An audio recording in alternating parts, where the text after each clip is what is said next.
Dealer add-ins are not random extras. They are a structured profit system. In this three-part series, we're going to break it down clearly. Part 1 explains how these charges get added before you ever agree to them.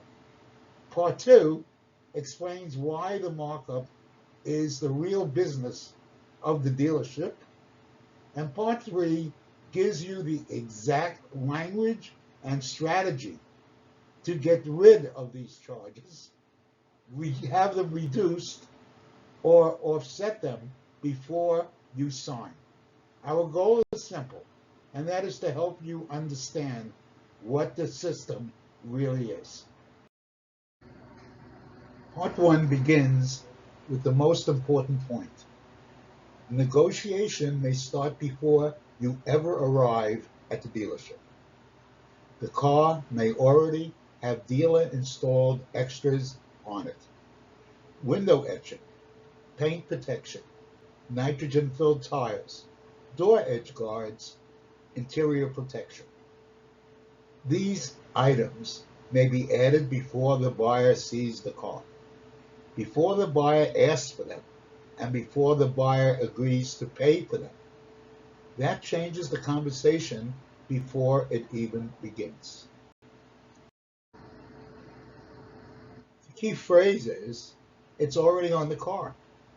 That sentence is powerful because it changes the buyer's position. The buyer is no longer being asked a clean question. Do you want this?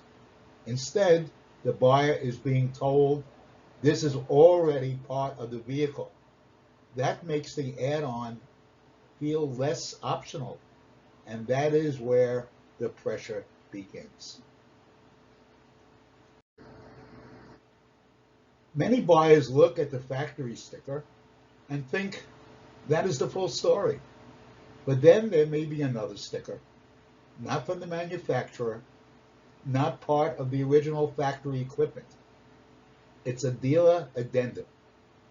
That second sticker may list dealer-installed extras, protection packages, appearance packages, or other add-ons.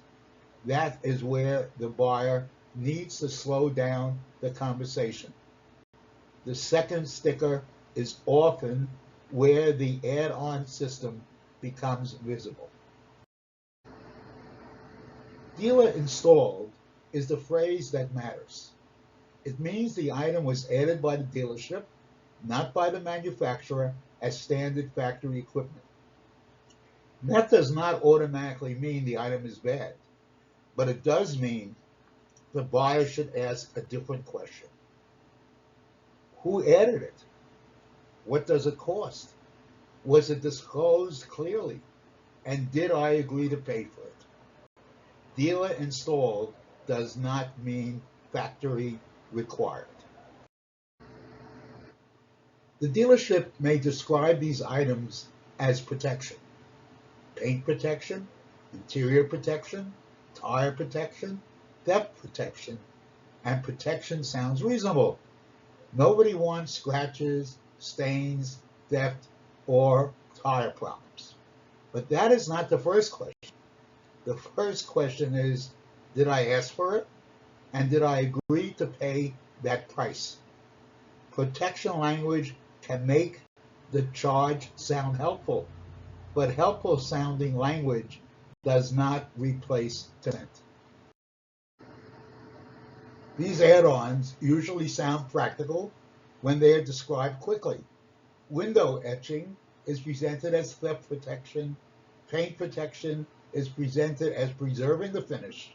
Nitrogen-filled tires are presented as helping with tire pressure. Door edge guards are presented as scratch protection. Interior protection is presented as stain resistance. And appearance packages are presented as upgrades. The question is not whether any of these could have some value. The question is whether you requested them, whether the price is fair, and whether they were disclosed before you emotionally committed to the vehicle.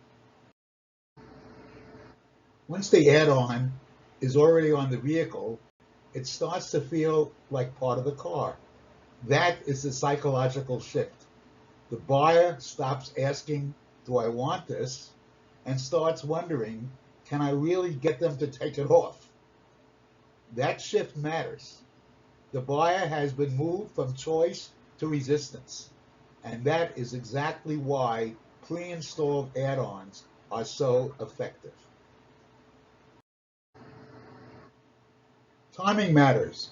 By the time the buyer notices the add-on, they may already like the vehicle, they may have test driven it, they may have imagined owning it, they may have compared it to other vehicles and decided this is the one.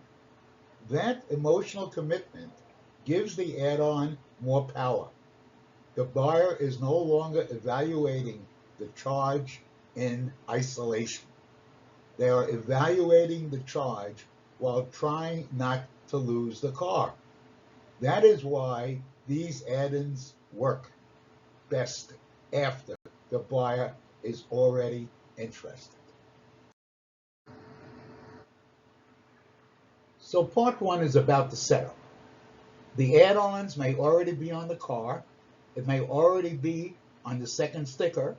It may already be described as protection, and it may already feel like part of the vehicle before the buyer has clearly agreed to pay for it.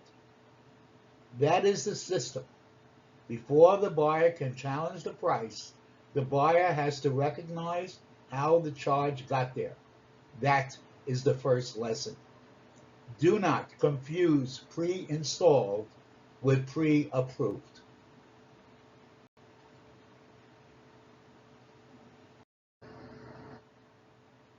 Part one showed how dealer add-ons get into the deal before the buyer clearly says yes. Part two is about the money, because once the add-on is on the car, the next question is, what is the buyer being charged for it? The product may be small. The dealer's cost may be low, but the customer charge might be much higher. The gap is where part two begins.